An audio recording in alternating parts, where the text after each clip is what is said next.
Assalamualaikum warahmatullahi wabarakatuh. Selamat malam pendengar dan pemirsa yang terus bersama kami di malam hari ini. Berjumpa lagi kita dalam acara obrolan budaya dari RRI Banda Aceh hadir untuk Anda dalam acara obrolan budaya. Pendengar dan pemirsa, kebersamaan kita dalam acara obrolan budaya malam ini kami mengangkat tema tradisi dan makna perayaan Maulid di Aceh. Nah, seperti apa tradisi dan makna perayaan Maulid di Aceh? Untuk malam hari ini nanti kami akan mengajak dua orang narasumber yang sudah bersama kami. Pendengar dan pemirsa, tradisi Maulid Nabi Muhammad SAW di Aceh merupakan momen sakral dan didasari persaudaraan dengan nilai-nilai Islam yang terjalin. Perayaan Maulid memiliki makna yang mendalam dan tertanam kuat di dalam budaya masyarakat Aceh. Ya, baik, pendengar dan pemirsa, kita langsung saja saya perkenalkan untuk Anda dua orang narasumber yang sudah hadir bersama saya malam ini. Ada Bapak Ustadz Ihsan Zulfandri LC.MAG. Assalamualaikum Ustadz. Waalaikumsalam warahmatullahi wabarakatuh. Iya, alhamdulillah bisa hadir malam ini ya Ustadz. Alhamdulillah. Terima kasih Ustadz. Dan pendengar pemirsa, Bapak Ustadz adalah pengurus IKAT Aceh. Kemudian ada Pak Kodrat Adami SPDI MA. Assalamualaikum Pak. Waalaikumsalam warahmatullahi wabarakatuh. Iya, alhamdulillah selamat datang di RRI Banda Aceh. Alhamdulillah, terima kasih. Iya, Pak Kodrat Adami selaku Pamong Budaya Ahli Pertama Balai Pelestarian Kebudayaan. Dan pemirsa dan pendengar, bagaimana tradisi dan makna perayaan Maulid di Aceh, kami akan ajak dua orang narasumber berbincang malam ini. Saya ke Pak Ustadz terlebih dahulu, Pak Ustadz Ihsan. Kita ketahui ya bahwa Maulid di Aceh itu diperingati dengan begitu sakral, Ustadz ya. Iya. Di setiap perayaan Maulid bahkan panjang masyarakat Aceh memperingati merayakannya. Nah, sebenarnya kalau kita lihat dari sisi Islam, dasar-dasar perayaan Maulid itu apa ini, Ustadz? Oke, bismillahirrahmanirrahim. Alhamdulillahirabbil wassalatu wassalamu ala sayyidina Muhammadin wa ala alihi washabbihi ajmain. Rabbi shrah li sadri wa yassir li amri wahlul 'uqdatam min lisani yafqahu qawli tsumma amin. Kalau kita lihat mengenai tradisi dan perayaan Maulid ini, tentunya dari tradisi yang kita lihat yang sudah kita nikmati sampai hari ini, yaitu tradisinya bukan berlangsung cuma satu hari saja, tapi berlangsungnya dengan durasi sampai 3 bulan atau 4 bulan. Jadi kalau kita lihat orang Aceh itu ketika memang ingin memperingati hari Maulid ya, atau bulan Maulud kalau orang Aceh bilang, itu dimulai dari Rabiul Awal, Rabiul Tsani sampai Jumadil Awal. Jadi perayaan Maulid ini sebenarnya bukan sebuah makna memperingati kelahiran Nabi saja, tetapi bagaimana memaknakan dengan momentum lahirnya baginda Nabi Muhammad SAW ada sisi-sisi yang dieratkan kembali, yaitu dari sisi silaturahim, dari sisi sosial bagaimana menyantuni anak yatim, dan bagaimana sisi sama-sama kita merasakan kesenangan dalam satu jamuan. Bahkan bukan hanya itu saja, di mana dalam perayaan Maulid itu juga disisipkan adanya ceramah agama ataupun bagaimana mengupgrade nilai-nilai iman dan Islam kita selaku umatnya baginda Nabi Muhammad SAW.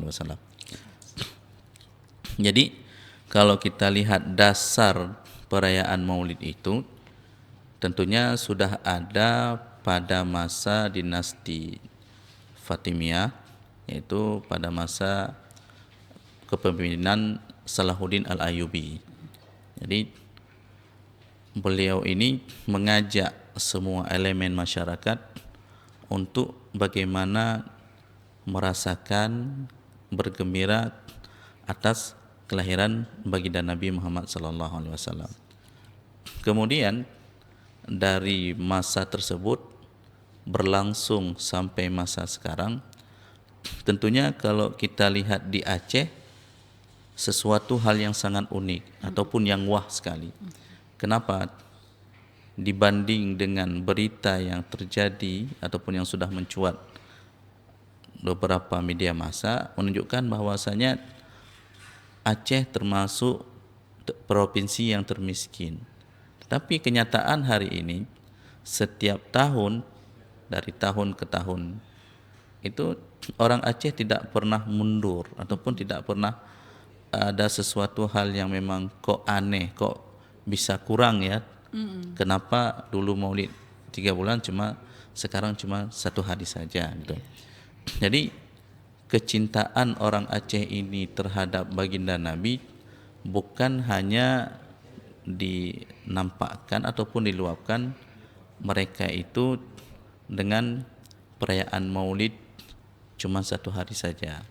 Kenapa terjadi sampai beberapa bulan? Ya, bisa jadi dengan kondisinya kita masyarakat itu yang beraneka ragam.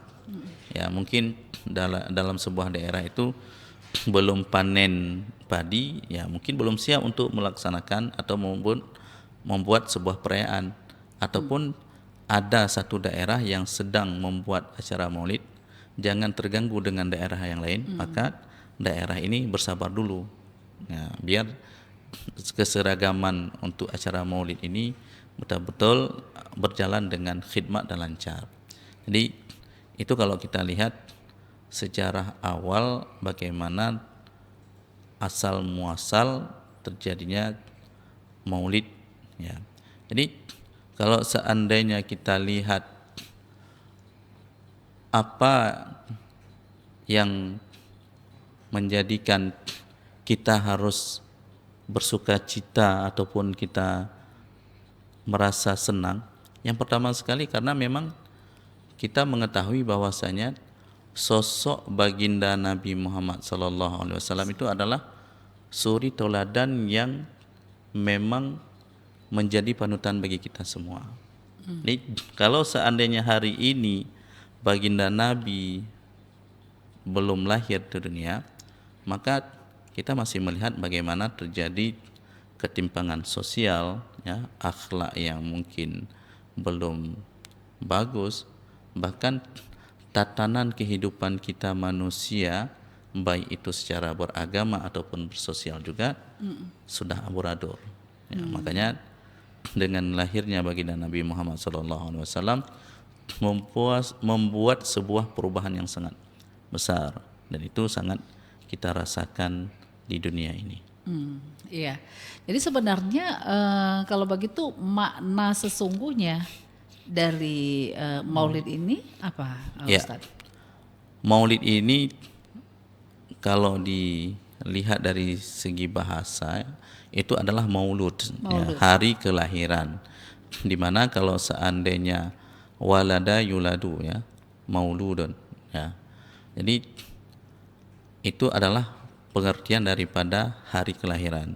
Sehingga kita selaku masyarakat Aceh itu bukan dimaknakan ini setiap tanggal 12 Rabiul Awal kita memperingati Maulid Nabi, tetapi bukan di harinya yang diperingati. Bagaimana kita memperingati dengan kelahirannya baginda Nabi, dengan beliau sudah ada di muka bumi ini, membawa perubahan yang sangat besar, sehingga kita selaku umatnya baginda Nabi tentunya merasa senang, bahagia.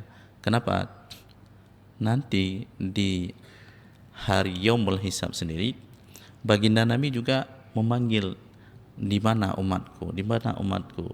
Bahkan kalaupun kita masih berada di tempat-tempat yang memang belum terjangkau, baginda Nabi sendiri yang akan menjemput kita. Begitu cintanya kita kepada Nabi Muhammad SAW. Jadi itu bukan artinya merayakan ulang tahunnya ya Ustadz ya. Iya. Ya, berbeda dengan kita yang merayakan ulang tahun, berbeda ini ya Ustadz ya.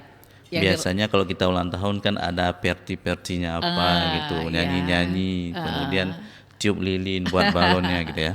Iya, baik, terima kasih Ustadz. Kita ke Pak Kodrat. Pak Kodrat, tadi kita sudah mendengarkan Ustadz juga mengatakan bahwa ya kita juga sering menyaksikan begitu panjangnya ya kita memperingati Maulid di Aceh ini bisa mencapai 3 bulan ya atau 100 hari Pak Kodrat ya. Nah, mungkin Pak Kodrat bisa menceritakan sebenarnya sejarahnya itu sejak kapan gitu awal mulanya. Kemudian bagaimana melihat kondisi ini saat ini tradisi-tradisi Maulid di Aceh ini. Baik, bismillahirrahmanirrahim. Berbicara tentang tradisi Maulid ya, mungkin akhir-akhir ini menjadi sebuah pemandangan yang tidak langka ketika kita berada di desa-desa atau di kampung-kampung dalam bahasa Aceh. Bagaimana masyarakat beramai-ramai bergotong royong untuk membuat sebuah tradisi atau acara yang disebut dengan Maulud.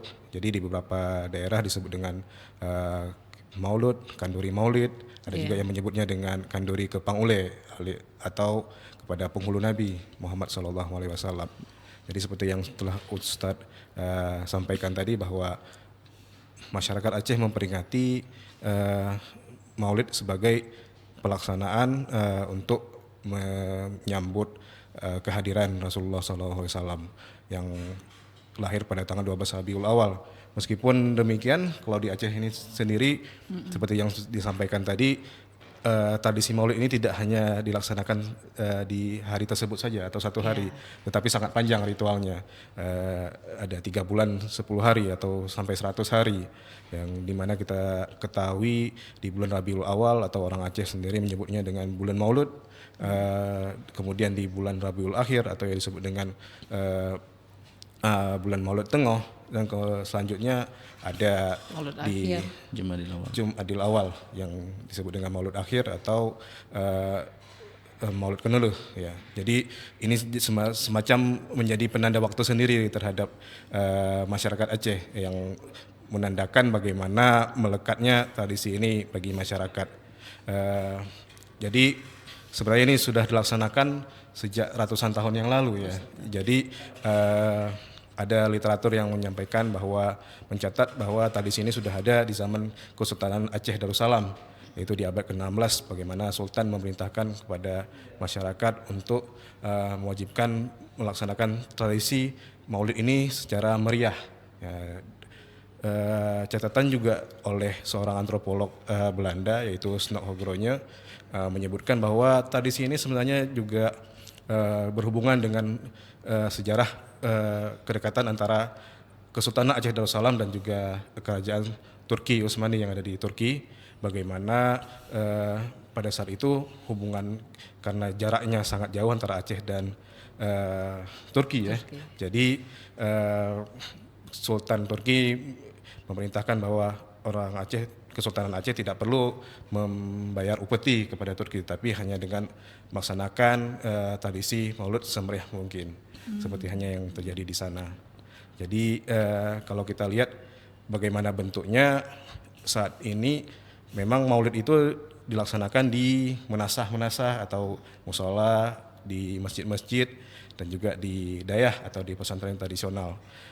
Mengenai bentuknya mungkin berbeda-beda ya, kita lihat perkembangan zaman juga semakin berkembang dan juga masyarakat semakin kreatif dalam melaksanakan tradisi Maulud. Tetapi kalau di yang kita familiar juga di Aceh Besar, intinya pelaksanaannya itu adalah yang pertama yaitu kanduri.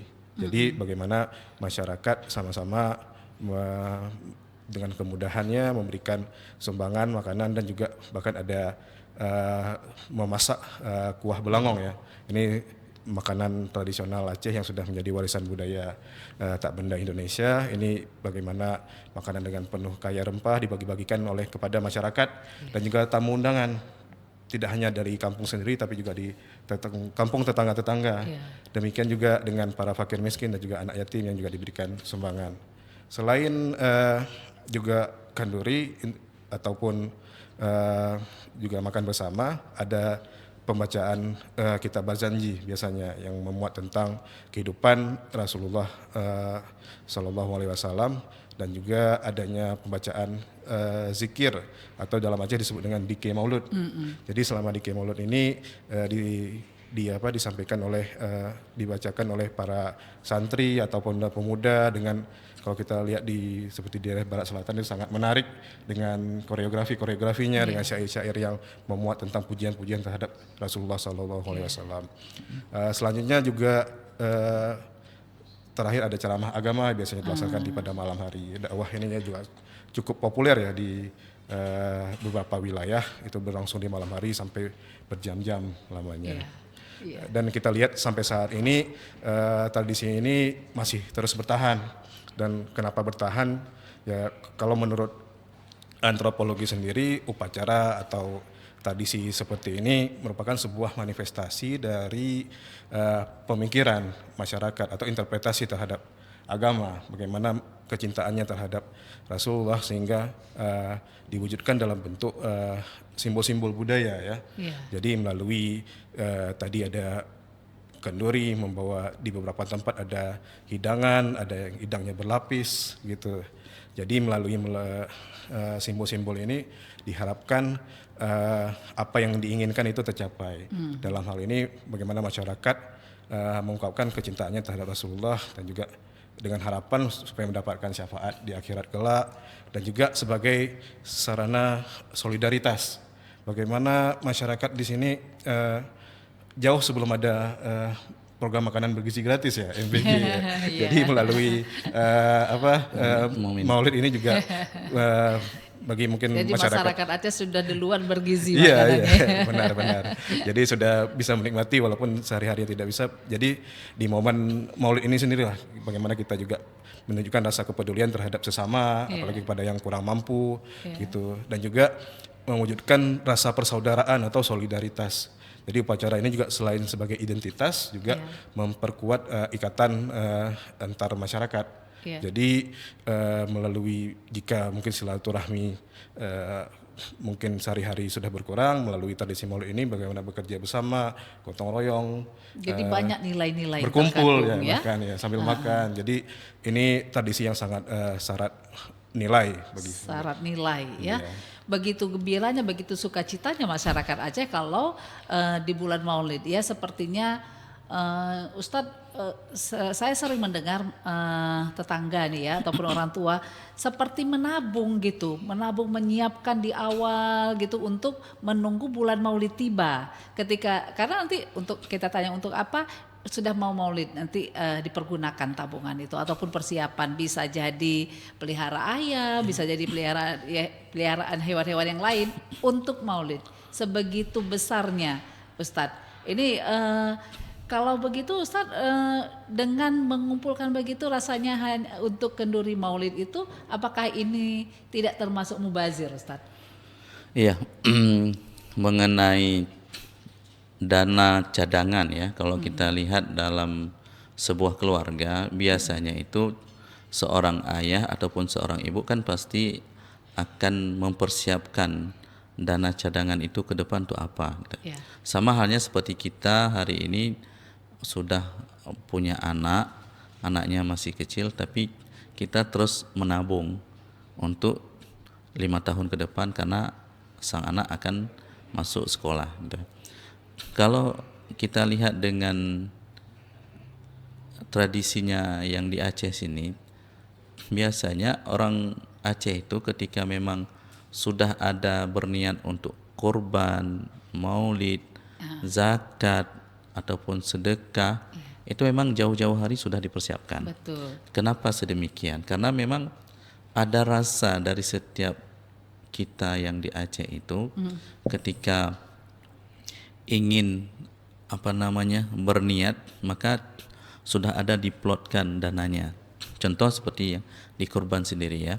Meskipun kalau kita lihat berkisar tentang 2,5 juta atau 3 juta, tentunya dalam setiap bulan itu mungkin ada yang disimpan uangnya seberapa gitu. Kalau mengenai tentang maulid ini sendiri, kalau dilihat dalam sebuah kampung-kampung ya ataupun sebuah lorong-lorong, itu kan tidak semua dari setiap kakak itu kan harus mengeluarkan hidang disiapkan oleh satu kakak saja. Misalnya dalam satu komplek di perumahan itu apakah yang menyumbangkan telur asin saja, nasi putih saja, kemudian ada udang kuahnya saja, kemudian ada ayam gorengnya saja ataupun daging rendang gitu. Tentunya yang demikian itu tidak tidak memberatkan kepada setiap keluarga dan juga tidak mubazir. Kenapa kenapa kita bilang tidak mubazir? Karena setiap hidangan yang sudah diantarkan ke Monasa, ke Dayah ataupun ke tempat kenduri maulid itu kan diundang lagi orang-orang yang akan mencicipi makanan tersebut. Dari kampung lain. Iya, dari kampung lain. Kemudian ada persiapan plastik. Nah, itu biasanya kita lihat persiapan plastik untuk itu Ustaz? Untuk dibungkus. Dibungkus bawa pulang kalau seandainya masih ada sisa. Dibagikan. Jadi ini sesuatu hal yang memang sangat-sangat diidam-idamkan. Ya, baik itu kita selaku orang tua ataupun anak-anak. Biasanya kalau anak-anak itu ketika kita ajak untuk ayo ikut kenduri maulid, itu gembira sekali. Kenapa? Karena mereka pasti akan memburu ini ayam goreng ataupun daging, gitu ya. Padahal makna daripada kita maulid tadi kan kita bagaimana bersuka cita, saling berbagi, kemudian kita sama-sama merasa nikmat, bahwasanya mencicipi daripada hidangan-hidangan yang sudah disediakan, gitu. Jadi kalau seandainya kita lihat ini apakah memberatkan, ya, itu tergantung pada individu. Ya, kalau seandainya memberatkan, tentunya akan bilang untuk tahun ini, untuk kesempatan ini saya belum mampu. Ya, mungkin ketika ada rezeki yang lain saya akan mencoba.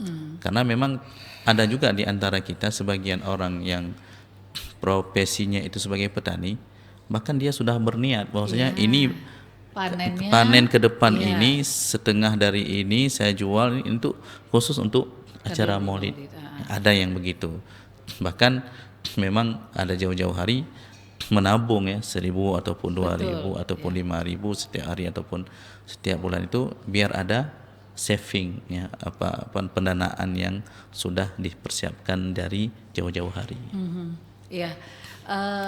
Kadang-kadang nih Ustadz ya, tapi walaupun tidak semua seperti agak memaksakan mungkin Ustadz, ada beberapa walaupun tidak semua mengada-adakan gitu. Sebenarnya untuk hari-harinya mungkin berat tapi berani menghutang untuk kenduri maulid ini. Nah, ini bagaimana nih Ustadz? Iya. Kalau seandainya kita sudah memuzaratkan diri kita sendiri secara pribadi terhadap utang, itu sebaiknya dihindari.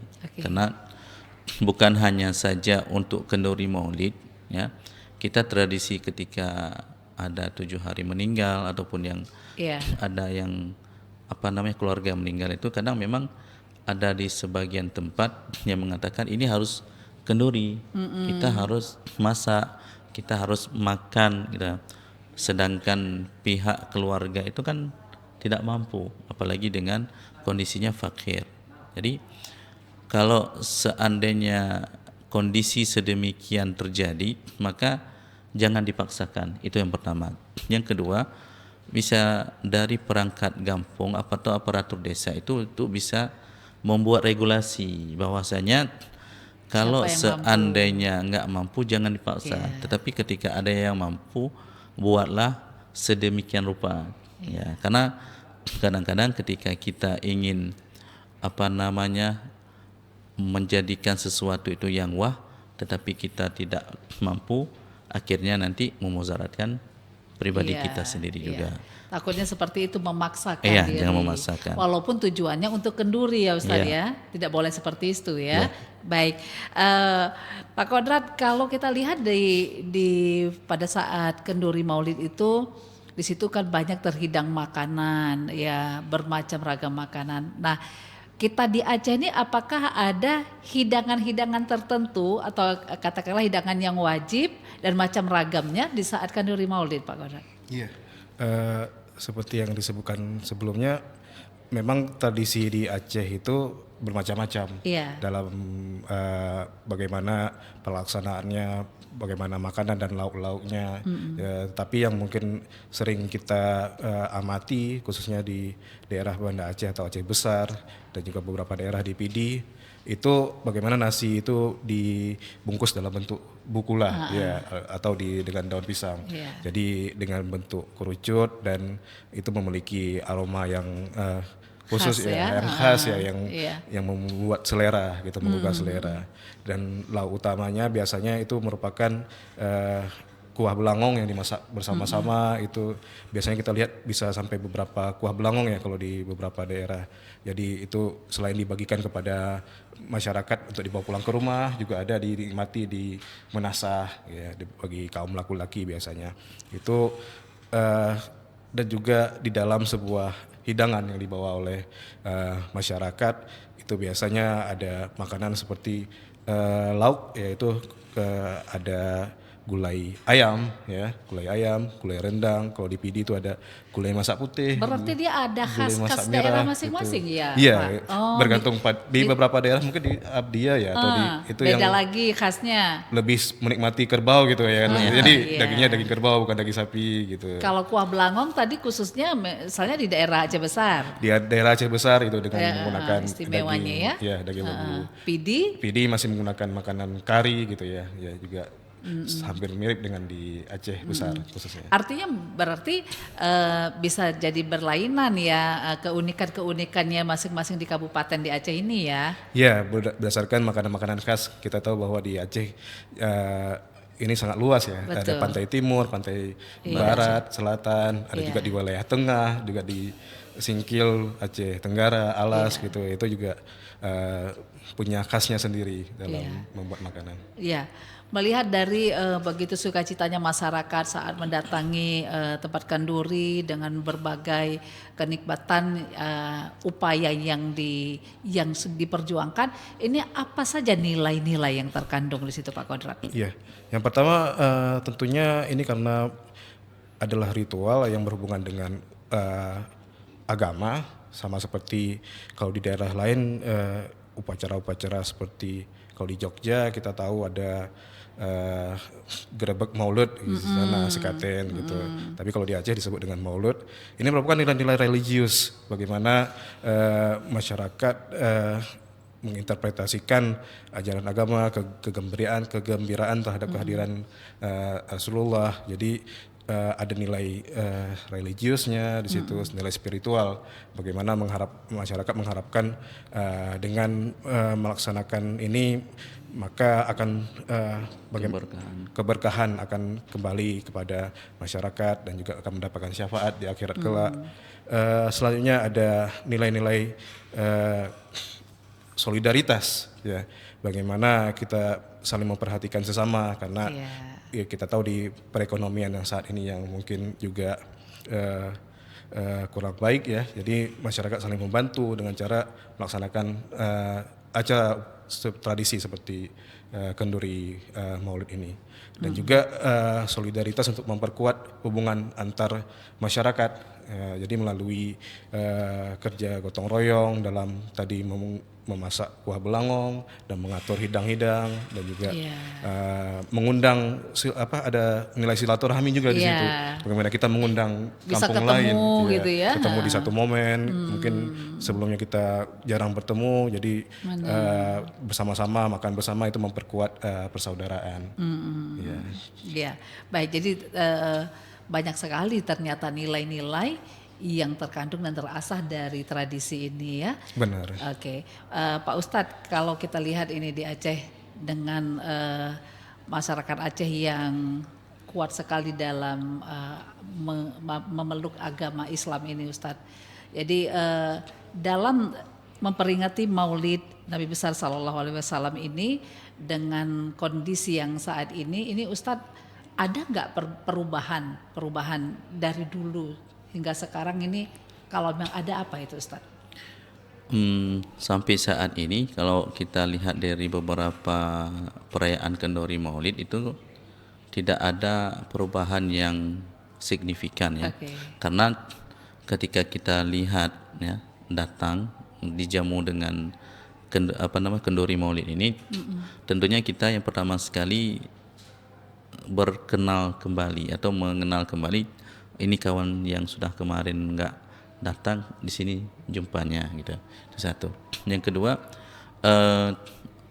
dalam momen Maulid itu juga bagaimana kita dituntut untuk empati terhadap anak-anak yatim. Bagaimana ketika di acara-acara Maulid itu kan ada sumbangan yang diberikan kepada anak yatim, dan itu diumumkan ketika di malam hari acara ceramah agamanya. Dan juga di momen kenduri Maulid itu sendiri khusus didatangkan ataupun diundang anak-anak yatim lagi di kampung tersebut untuk bisa mencicipi makanannya. Ya, mungkin ada momennya ketika memang tidak bisa makan di situ, dibungkus bawa pulang. Ya, itu salah satu bentuk fleksibilitas daripada panitia Maulid di situ sendiri. Kalau seandainya kita lihat hal yang memang perubahan terbesar, itu tidak ada, karena memang dari dahulu sampai sekarang itu perayaan Maulid itu lebih kepada bagaimana kita menghidangkan makanan, kemudian kita mengikuti berzanji ataupun zikir, kemudian juga ada kita dengar liki mulut, ya. Kemudian itu tetap harus ada, Ustaz, bagian itu dari... untuk menyemarakkan. Jadi ketika tamu-tamu yang datang, jadi seperti hiburan lah ya. Seperti hiburan ya. Makanya kadang-kadang hari ini kalau seandainya hiburan tersebut ya, selingan itu diganti dengan keyboard ataupun nyanyi, itu tidak sesuai dan tidak pantas. Kenapa? Di hari kita berbahagia, di hari kita mencinta kepada Nabi, kok tiba-tiba ada dangdut, kok tiba-tiba ada musik-musik yang memang tidak pantas gitu ya. Sehingga ini memang menjadi sebuah hal yang unik sendiri kalau kita di Aceh itu, bahwasanya setiap ada Maulid nanti ada tampilan dari anak-anak ataupun remaja ataupun pemuda, bagaimana mereka bisa menampilkan kreativitas mereka ketika memang hiburannya yang secara Islami begitu secara ya. Islami. Tidak dibungkus oleh musik-musik dangdut atau diselingi gitu. Enggak bisa begitu, Ustaz. Tidak bisa ya. Oke. Kenapa, Ustaz? Karena memang kalau kita lihat daripada momen perayaan Maulid itu kan memang kita ingin menciptakan bahwasanya kondisi agenda acara Maulid itu memang betul-betul bagaimana kita ingin menghadirkan sosok baginda Nabi itu memang ada di depan kita, berada di sekitar kita. Kemudian kita melihat bagaimana kasih sayang baginda Nabi itu bukan hanya kepada kita saja. Bagaimana kasih sayang Nabi itu kepada anak yatim, fakir miskin, bahkan pada yang janda ya. Sehingga inilah kesempatan kita bagaimana mengulang kembali, mengingat kembali bahwasanya beginilah sosok baginda Nabi ketika hadir ke permukaan bumi ini. Beliau dengan apa adanya bisa membuat perubahan yang sangat besar di dunia ini. Ya. Dan Nabi Muhammad Rasulullah SAW juga sangat menyayangi anak-anak yatim, Ustaz ya. Jadi memang seperti ada ruh tersendiri kalau begitu ya, peringatan Maulid di Aceh ini ya. Ya Pak Ustaz ya. Jadi hadirnya zikir-zikir, kemudian ceramah itu, dan kenduri anak yatim. Kalau misalnya masyarakat ya di satu desa, tapi dia mungkin hanya beberapa ataupun di rumah sendiri, tidak disertai dengan kenduri anak yatim, nggak ada masalah, Ustaz? Nggak masalah. Itu bukan wajib ya, Ustaz ya? Bukan wajib. Karena kenduri untuk anak yatim ataupun santunan anak yatim itu kan siapa yang kelebihan harta. Jadi biasanya itu dalam sebuah desa itu diumumkan kita dengan momennya kenduri Maulid ini, siapa yang mau menyumbangkan untuk anak yatim, Iya. uang yang sudah terkumpul sekian, sehingga disebutkan bahwasanya total jumlah anak yatim kita sekian. Jika ada kemudahan rezeki, mohon kiranya untuk berbagi gitu. Iya, sama seperti tadi mau melakukan kenduri, mengadakan kenduri, tidak boleh memaksakan kalau Iya. memang tidak punya uang ya Ustadz ya. Oke, saya takut sekali saya mendengarnya Pak Kodrat mengenai ya kami apa ya namanya Maulid berhutang pun jadi gitu, asalkan bisa memasak makanan untuk bawa kenduri Maulid. Itu saya takut dengarnya. Dan kalau Pak Kodar melihat tradisi Maulid di Aceh ini ya memang masih berjalan ya, masih tetap erat seperti dulu ya. Selain nilai-nilainya yang kuat di tengah masyarakat. Nah, kalau dengan perekonomian sekarang ini, bagaimana nih Pak Kodrat melihat apakah masih sama juga? Kalau dari Ustadz mengatakan tidak ada perbedaan. Kalau dari pandangan Pak Kodrat bagaimana?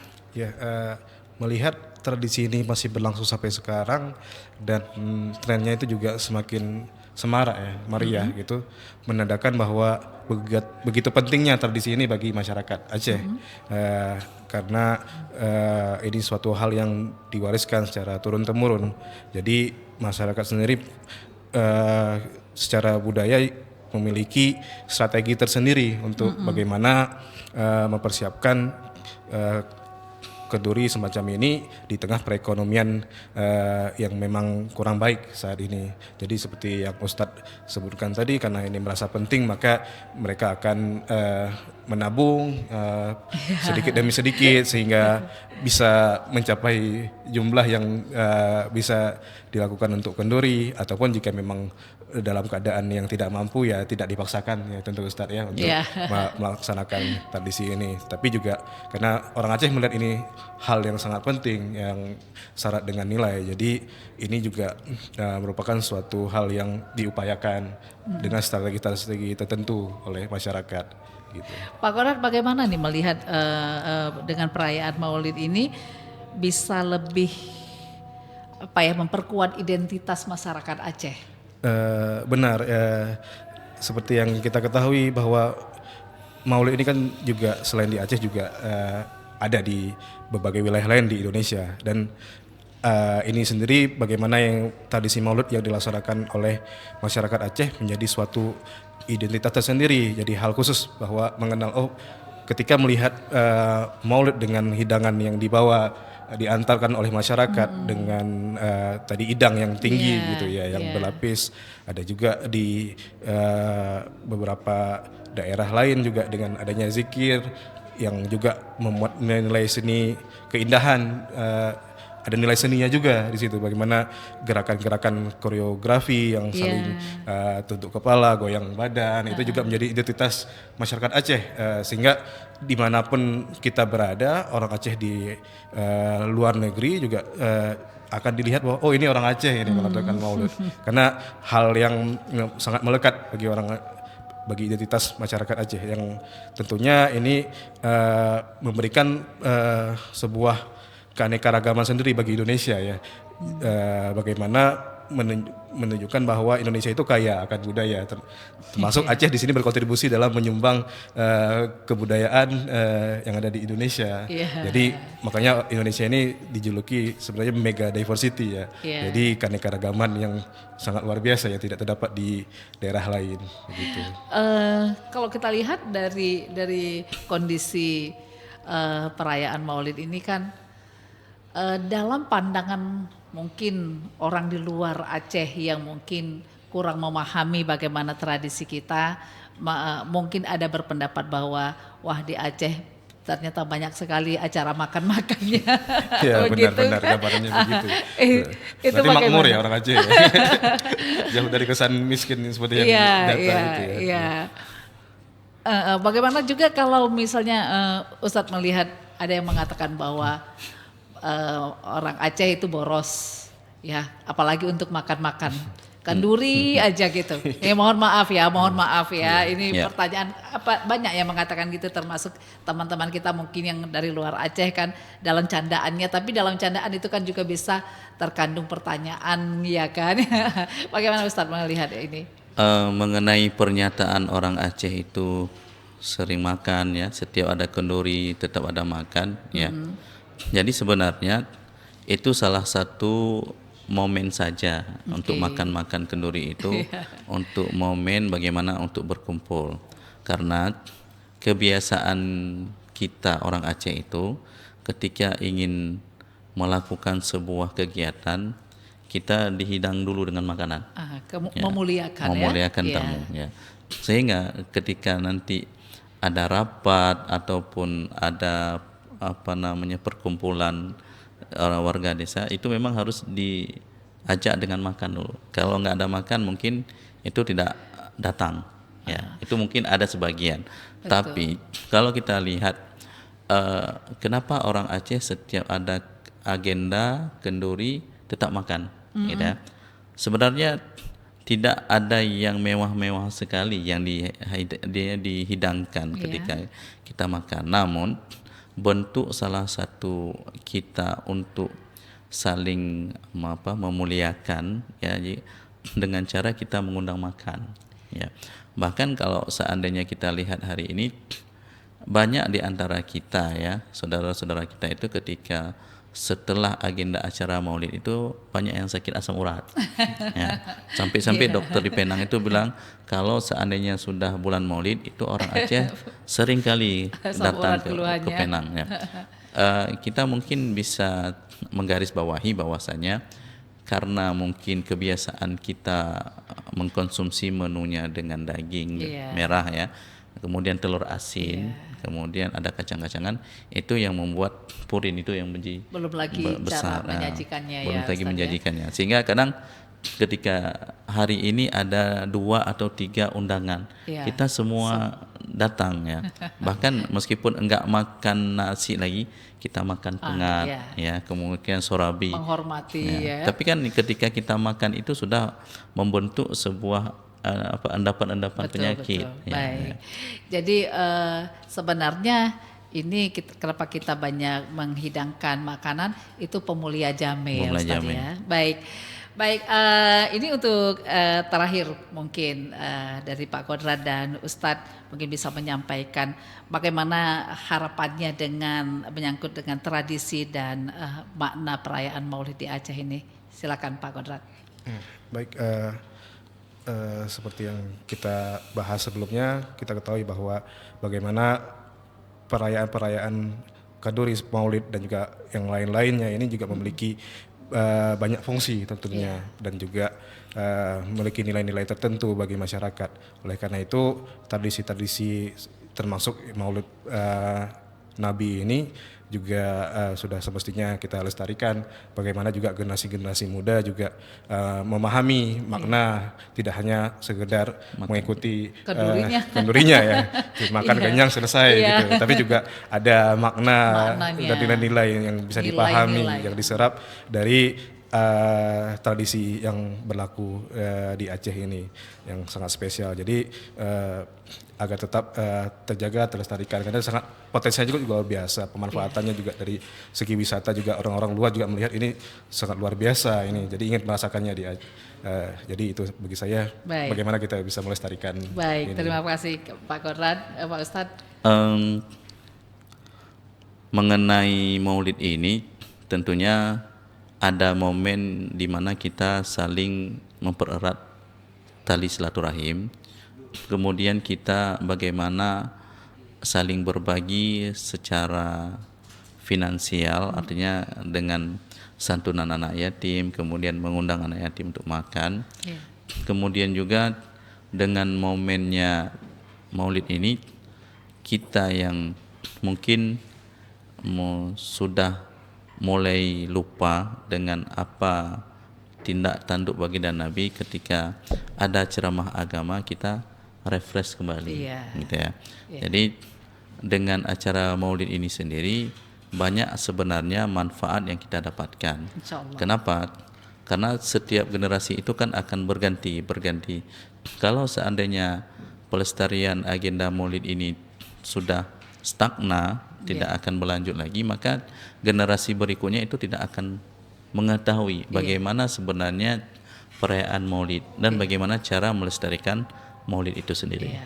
Apalagi belum lagi kita cerita dengan nilai-nilai yang akan hilang tadi ya. Baik, terima kasih Pak Ustadz, terima kasih Pak Konrad ya dalam perbincangan kita malam hari ini. Mudah-mudahan bermanfaat untuk kita masyarakat Aceh dan juga generasi mendatang ya. Amin.